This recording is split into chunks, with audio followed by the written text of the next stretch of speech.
Et on part tout de suite au Grand Palais où se déroule la deuxième journée de ce sommet. Notre envoyé spécial Florent Krebseg est sur place. Bonjour Florent, tout d'abord, comment s'est achevée la journée d'hier ?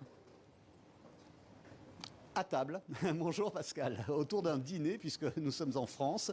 Après l'acte 1 de ce sommet à Villers-Cotterêts, eh bien, les chefs d'État, les premiers ministres, les chefs de gouvernement, les délégations se sont retrouvés, une partie des délégations se sont retrouvées dans la salle des fêtes du Palais de l'Élysée. Si vous étiez invité, Pascal, vous auriez pu croiser par exemple le président béninois, Patrice Talon, ou encore le monarque du Cambodge, Norodom Sihamoni. Ça se confirme, on le disait il y a quelques secondes. Il devrait organiser, il devrait être l'hôte du prochain sommet international de la francophonie dans 2 ans. Ce sera le 20e du nom. Et pour aujourd'hui, Florent, quel est le programme ? Eh bien, la journée de travail devrait débuter dans un peu moins de 2 heures avec un résumé de la conférence ministérielle. On en avait un peu parlé hier sur les antennes de TV5 Monde.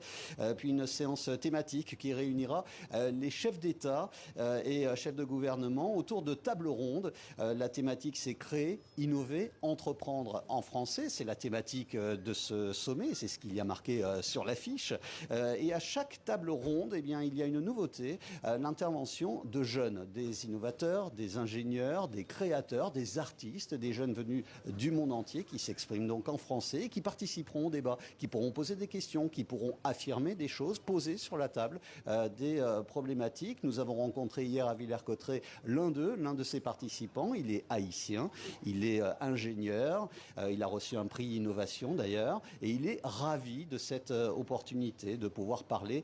Surtout, vous vous en doutez, on en a parlé il y a quelques instants dans ce journal de la situation à Haïti. Et il compte être très très clair là-dessus, obtenir des réponses.